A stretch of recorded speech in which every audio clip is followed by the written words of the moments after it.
Pronto, Flávio, eu vou te passar uma primeira pergunta, pode ser? Pode. Vamos aqui, a pergunta do senhor João. Eu acho que ele deve, espero que ele esteja aqui ainda, senão a gente depois manda a gravação para ele. Sim. Então, a pergunta dele é se a alga carneiro seria Hã? alga, Como? a alga carneiro, se ela seria da época em que o Sol estava em Carneiro Áries. Que alga carneiro? Ele quis dizer que o campo configurativo do carneiro está ligado às algas. E se isso vem da era em que o mundo estava sob o signo de Áries, eu não posso dizer o que tem, o que eu estou observando é uma relação muito próxima. E eu não quis falar dessa vez qual foi a, o motivo de ter escrito tudo isso, assim, mas provavelmente, vamos supor, a força configurativa do carneiro tem uma grande afinidade com as algas. E assim nós podemos pensar que algo existe de semelhança entre isso. E assim que a gente poderia pensar. É só essa parte Eu tinha imaginado, como?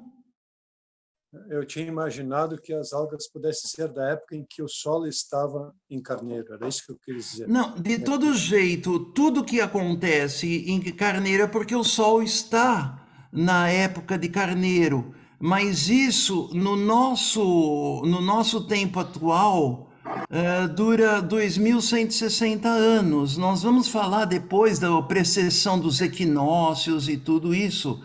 Dura 2160 anos, mas isso não daria tempo de uma evolução.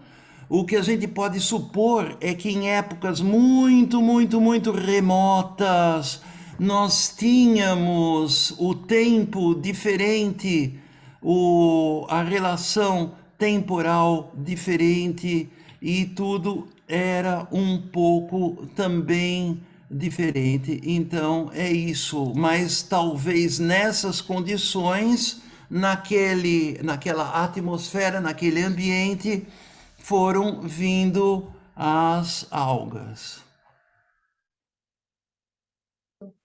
É isso que eu posso dizer.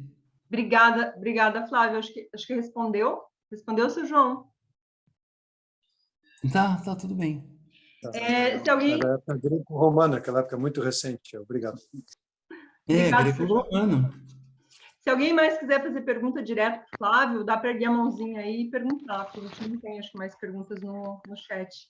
Alguém quer levantar a mão e perguntar? Aqui a Ângela, por favor, Ângela. Oi, Flávio, tudo bem? Flávio, Oi. delícia, obrigada. Flávio, qual o representante dessas algas do iodo que a gente tem disponível para tratamento? Ai, isso daí, puxa vida, algas do iodo. Litoral do Rio Grande do Sul. Hã? Litoral do Rio Grande do Sul fica marrom de tanta alga de iodo que tem aqui. Sim, sim, sim. Sim, mas quais são as representantes, assim? Vesiculores também. Alga do iodo, eu tô procurando aqui. Ah, tá.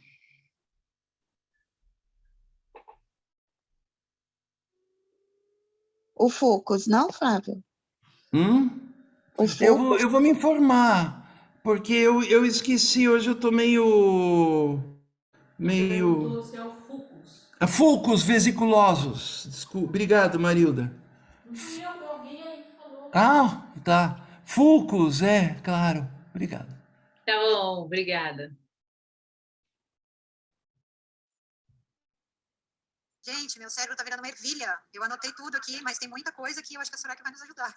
Essa interpretação do Steiner, assim, me confunde um pouco. Tá muito alto, tá muito... não deu para ouvir. Alguém mais quer fazer pergunta? Se não tiver mais perguntas, aí a gente pode encerrar uns 5 minutinhos antes. Tem uma pergunta do Rudá. Rudá, você está liberado, você consegue, acho que já agora, abrir seu áudio. Por favor. Oi, boa tarde. Boa tarde, Flávio, tudo bem? A gente está assistindo aqui em parceria eu com a minha esposa, e era que você estava explicando sobre os fungos. A gente teve um pensamento, porque você citou alguns fungos que têm toxinas, né? Como, por exemplo, o cubensis, né? O muscaria. E aí, quando você coloca essas substâncias desses cogumelos, desses fungos, né? A gente pode encontrar parceiras delas em outras plantas, só que plantas superiores, né? Então, por exemplo, alaminas, né? Dentro, por exemplo, da chacrona, que foi o exemplo que você citou do Santo Daime. E aí, qual que é a minha dúvida? O fungo não vai trazer isso. O fungo não produz. Esses alcaloides dos fungos são muito típicos de fungos. Eles não aparecem, que eu saiba, nunca vi um alcaloide de fungo aparecer em plantas ditas superiores. Na verdade, não é querer aparecer, não talvez eu não tenha sido claro. A minha ideia é a seguinte: você tem a psilocibina, ok? Sim. Tá? No cubensis, num fungo, certo? Sim, ele é um fungo, Isso, aí você vai lá dentro da chacrona, por exemplo, e você dentro tem... da... o nome científico da chacrona... Rubiácea Rubiácea? A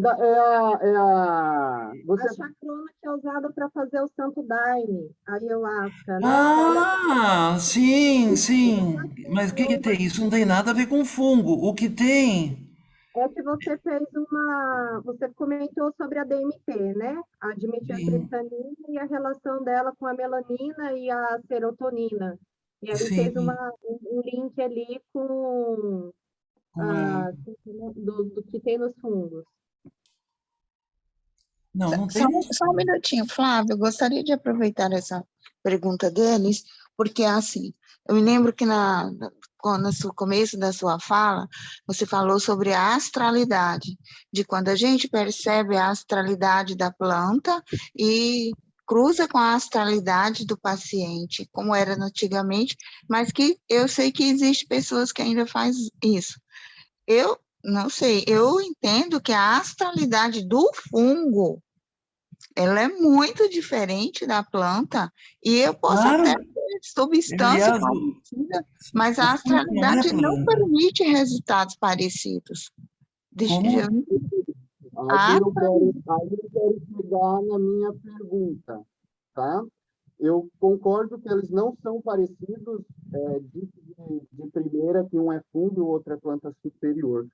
Então, o que eu queria entender é o efeito psicotrópico, já que nós estamos falando disso, que você pode chamar, então, de alucinações. Sim, alucinógeno. Olha, vamos lá, a trimetiltriptamina, a gente pode tomar trimetiltriptamina em alguma comida que porventura tenha, e isso não vai fazer nenhum mal, porque nós, na hora, a gente quebra isso e inativa esse princípio ativo. Então, o Santo Daime, com uma sabedoria antiga que via, ele colocava uma substância que inibia a possibilidade de quebrar a trimetiltriptamina para que continuasse o processo alucinatório. Mas então O que eu notei, fui eu que vi isso, mas eu não vi isso em livro científico nenhum, mas está na cara, a estrutura química da trimetiltriptamina e como é que chama, daquilo que secretado pela epífise, pelo Melatonina. melatonina, elas são muito parecidas. Então, eu concluí que a pessoa com um substituto, com um análogo de melatonina, ele vai ter algo a ver com o sono e fica num estado de inconsciência, num estado de sono, e fica com uma... E está sonhando aquilo, porque a pessoa que tomava melatonina, que tomava o Santo Daime, ela me dizia, olha, eu vi um rato, ele estava lutando, eu vi ali na rua e estava acontecendo isso e ninguém percebia, e eu via que era o rato brigando assim, terrivelmente com outro animal e tal, e é isso que está acontecendo. O que eu vejo é que quem toma o pessoal do Santo Daime está com problemas. Essa pessoa que inclusive trabalhou conosco uma época, muito pouca, ele tinha um problema sério no fígado e nos rins. Isso vai produzindo um desgaste desses órgãos.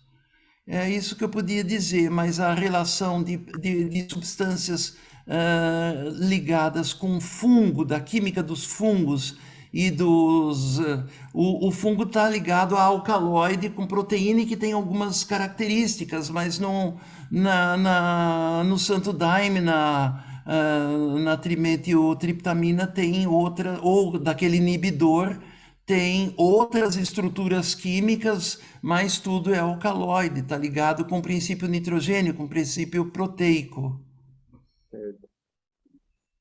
Entendi. Não, beleza. Eu acho que a gente vai, com os módulos, a gente vai podendo permear novamente essa dúvida para a gente poder ir formulando um pouquinho melhor. Porque se a gente põe uma substância como essa, tanto presente em fungos quanto numa planta superior, independente dessa substância, que eleva que você coloca, enquadra como sonho, aí a gente tem que pensar onde está o lado espiritual, se a gente está tendo alucinações ou se de fato nós estamos tendo contato com essa energia sutil que hoje a gente só está enxergando, não estamos vendo ela, e sim estamos vendo só dentro desse plano mais material. Nós estamos vendo o nosso corpo, nós estamos vendo aqui, nós estamos... O contato com o espiritual, na época antiga, era feita quando o ser humano perdeu totalmente o contato com o mundo espiritual, ele era obrigado a recorrer dos órgãos. Então, ele não podia ver o princípio Saturno, mas ele podia desvitalizar o baço, se voltar para o baço, e aquele baço lhe transmitia o ambiente do plasmar do Saturno, do plasmar do chumbo, do plasmar do princípio Saturno. O fígado lhe transmitia os princípios do Júpiter, e assim cada órgão tinha essa relação, deviam ter alguns templos para um órgão, para o outro. Mas nós temos uma passagem, isso dentro da antroposofia, e eu também não quero que vocês agora... Eu não estou aqui como um sacerdote, o Frei Flávio, para colocar... Mas o Cristo, ele disse o seguinte, ele secou a figueira e disse aos discípulos, eu não vou mais falar em parábolas para vocês, eu vou falar em ideias, falar diretamente, porque o pessoal ainda na clarividência não conseguia entender essas ideias em pensamentos. Então, o figo, ele representa a clarividência voltada para o órgão. E o Cristo secou isso. Então, o que nós podemos fazer é entender diretamente, a partir de um pensar transformado, ressuscitado, os eventos espirituais, para que nós possamos, então, seguir um caminho independente do órgão. Se a gente ficar dependente do órgão, por exemplo, num pensamento intelectual, os nossos sentidos é que mandam, nós temos que nos ater aos sentidos, nós temos que fazer tudo só evidências. Mas isso está assim, que o ser humano, nessa situação, ele está entretecido, o seu pensar está entretecido do corporal físico, que é o órgão, que são os órgãos dos sentidos. Será que nós podemos emancipar os órgãos, o pensar dos órgãos dos sentidos, que vem o mundo imediato que está aí? Isso foi feito por Goethe. Goethe sai do mundo dos sentidos e vai para o ambiente arquitetônico de uma estátua, de uma configuração, e vê o ambiente arquitetônico, a força, ele vê ainda os sentidos, mas não os sentidos de ver a matéria só, mas vê a manifestação artística disso que está acontecendo. A música, ele não ouve sons, ele ouve a ideia, o pensamento musical, a harmonia musical. Então, ele já está saindo daqueles sentidos materializados. E agora ele vai para um pensar espiritual, e a partir daí, diz a antroposofia, que o ser humano vai estar ligado agora a um pensar que não é dele. Ele lê o pensar do filósofo, ele saca a força desse pensar, e agora ele vai adiante, e com essa capacidade, ele vai ler o pensar da divindade criadora, do mundo divino que plasmou tudo isso. Então, um pensar espiritual que agora consegue se emancipar do corpo. E o contrário é se ligar à força do órgão, porque ele é espiritual, mas ele é espiritual naquilo que tange a um nível orgânico.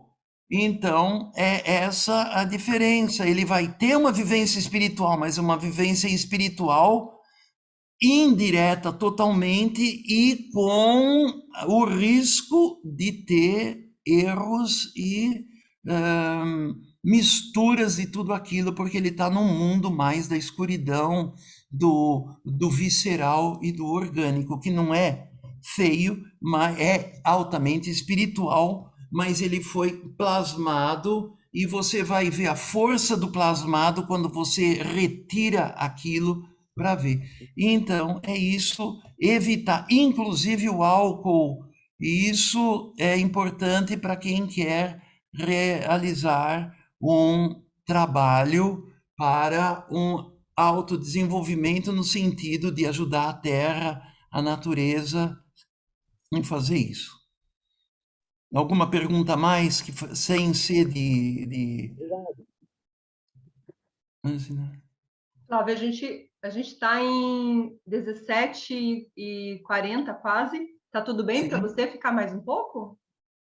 Olha, por mim pode, depende de vocês. Pela gente, a gente fica até Nossa, a noite. Não, tudo bem, eu estou à disposição. Inclusive, eu estou pedindo desculpas por tudo que aconteceu aí de mudança nesse. Ninguém esperava isso, né? Então, eu já me Do comprometi Zoom. a dar uma assessoria melhor para vocês, Flávio. Também eu preciso fazer a Não, minha mas isso não é meia-culpa, né? o seu Gebiet, a sua área disso. Você vai poder ver agora, como nós também vamos poder ver agora, e todo mundo vai unido para ver o que que dá para fazer. Se eu faço lá onde era o laboratório uma parte, outra parte aqui, se a gente usa uma câmera, se faz alguma coisa fora do presencial, e isso nós vamos tentar ver do melhor maneira o que nós vamos conseguir fazer, não é? Mas vocês podem fazer perguntas, eu estou aberto para vocês. Eu agora eu não preciso ficar preparando aula, eu posso falar de mim mesmo, então não é um trabalho assim muito forte e como eu não estou falando muito alto, a minha garganta está poupada, não há problema nenhum, eu estou até contente, vocês podem perguntar. Eu só não queria que todo mundo fosse obrigado a ficar, porque o outro não saiu, o outro ficou, e etc e tal. A Esther levantou a mão. Eu acho que algumas pessoas já saíram, acho que quem puder ficar e aproveitar esse momento precioso, acho que é importante. Esther, por favor. Olá, todo mundo. Oi, Flávio. Oi, eu estou Eu quero procurando onde te... está você no meio de tanta gente Estou aqui. aqui na Mantiqueira, Ah, sim! sua Ah, vizinha. Esther, minha vizinha! Oi, bem-vinda! Tudo bem, Flávio? Eu tenho, Tudo! eu tenho uma pergunta, porque eu gosto muito dos óleos essenciais, né? Sim. E tem um óleo essencial, ou acho que vários, que é feito a partir do carvão de certas plantas, por exemplo, a partir do carvão do junípero ou a partir do carvão da bétula. Então, seria como dois passos em com uma substância, não? Que seria aí São estruturas da fumaça que sai do carvão. É um creosoto, são variedades de creosotos, variedades, porque ele tem um cheiro que vai lembrar a criolina, mas um jeito mais nobre, um pouquinho. Então tem o carvão dos musgos, não é isso? Tem carvão de juníperos, sim, mas é essa a característica, que ele pega a fumaça. Então vocês vão dizer, não, mas a fumaça é alguma coisa, aquele cheiro de criolina é um cheiro horrível. Sim, mas se você tiver um monte de outras substâncias juntas, aquilo dá um tom.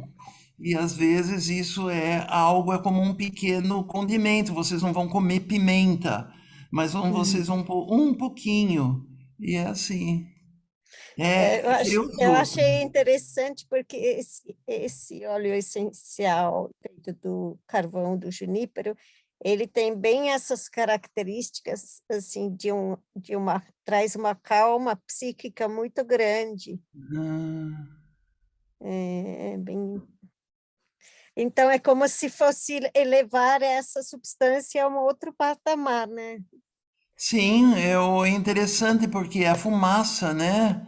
E fumaça geralmente é alguma coisa assim mais poluidora, mas ele pega e é como que ressuscitado. Eles fazem uma.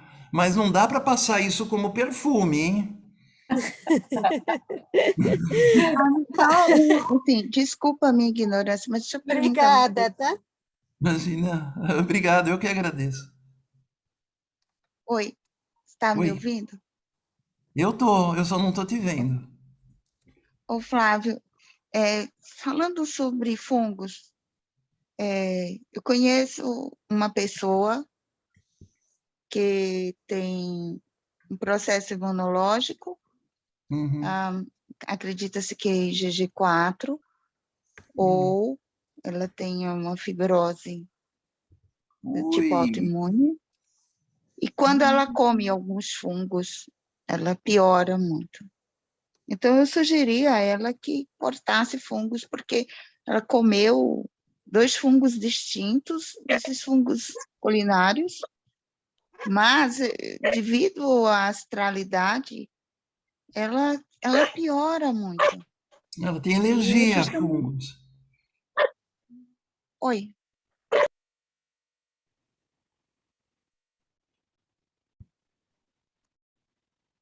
Será que caiu o áudio? Não sei, eu estou aqui ouvindo. Ela ficou. Eu não ouvi. Então, era justamente por isso que eu estava interessada em saber um pouco mais, e é justamente falar sobre essa astralidade do fungo no paciente, nos dias de hoje, que é muito difícil para entender isso. Sinceramente, eu fico com muita dificuldade. Mas você diz de fungo alimentício.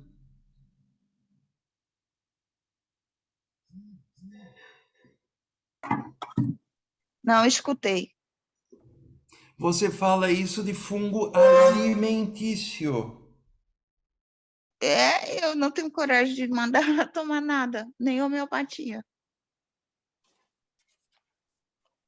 O que eu não entendi é qual é a relação desse.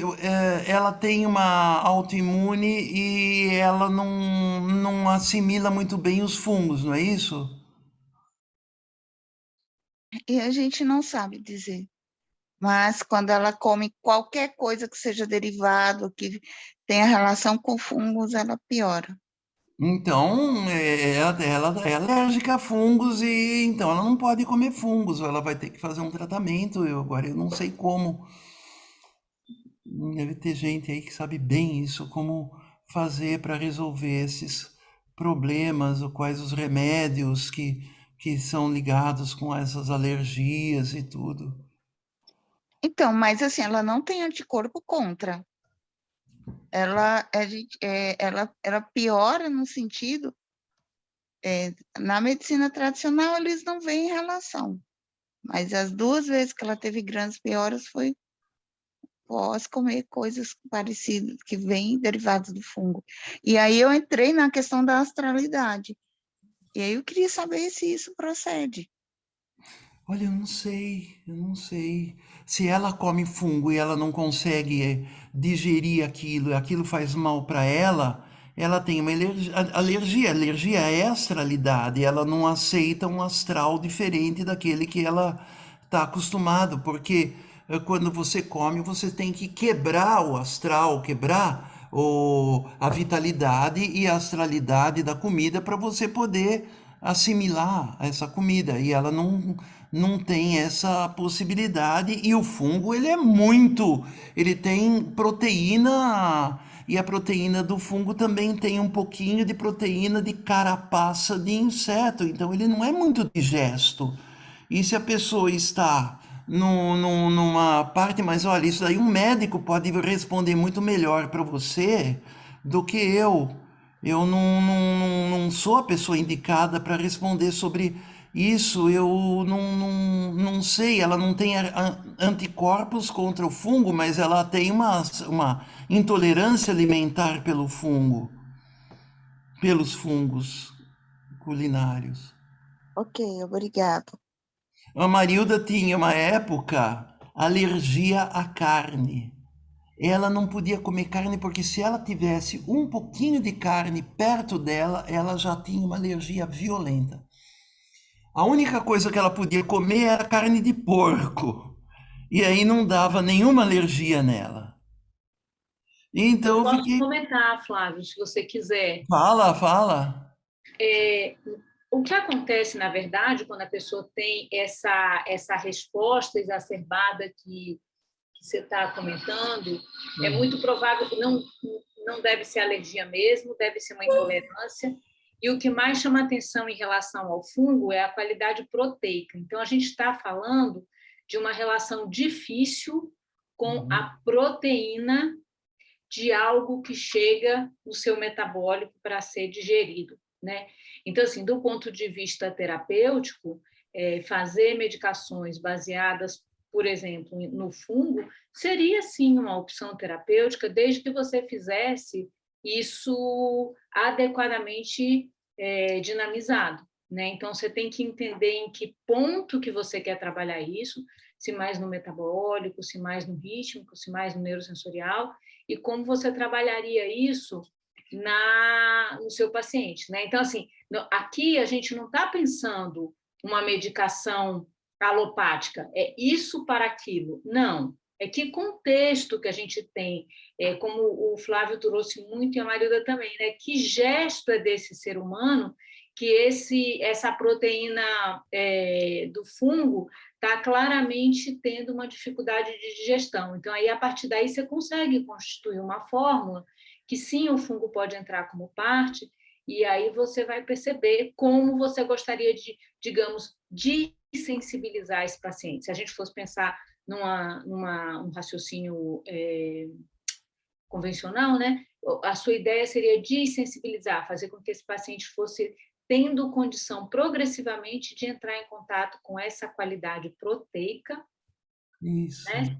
Que não é dele, que ele tem dificuldade de reconhecer, mas que faz parte do entorno, quer dizer, está causando doença. Então, é assim um processo, pode sim compor o arsenal terapêutico desse paciente. Pode cair. Gente, é o seguinte, olha, obrigado. A Marilda tem agora aqui uma palestra lá com a Sociedade Antroposófica, em uma reunião. Aqui não, vou fazer assim. Então, Vai compartilhar a internet. vai compartilhar a internet, vai complicar a Obrigada situação. a todos. Então, se a gente pudesse encerrar um pouquinho antes das 6 que começa lá, seria bom. Eu desculpe nessa situação. É que eu achei que teria eliminado assim. Vamos encerrar Que imediatamente. ela marcou porque às tem 10 6 minutos porque para ela as 6 fez horas. aqui. Agora 8, na verdade. Como? Flávio, muito Prato, obrigada, querido, Flávio. Flávio, Olha, se houver Marilda, um interesse Andréa, depois, a gente pelo monta. controle. Uma boa noite a todos. Obrigada, boa noite. Flávio, muito Olha, obrigada. Andréa gente, também. muito obrigado e vamos Marita. corrigir esse problema. Olha, Peraí. Cleice, olha. Eu só falei que pode ser que a internet caia, porque vai ter que compartilhar ela, mas eu tenho que mudar o modo de lugar também. Tchau, gente. Tchau. Tchau, Marilda. Muito obrigado pelos Tchau, Marilda. Tchau. ouvidos. Tchau. Todos. Tchau, todo mundo. Andréa, obrigada. Gratidão. Até a próxima. Obrigada, Obrigada, Andréia. Andréia, também. A Ana está com a filhinha dela. Oi, Ana, tudo bem? Obrigada, Então, maravilhoso. Muito então obrigada. muito obrigado.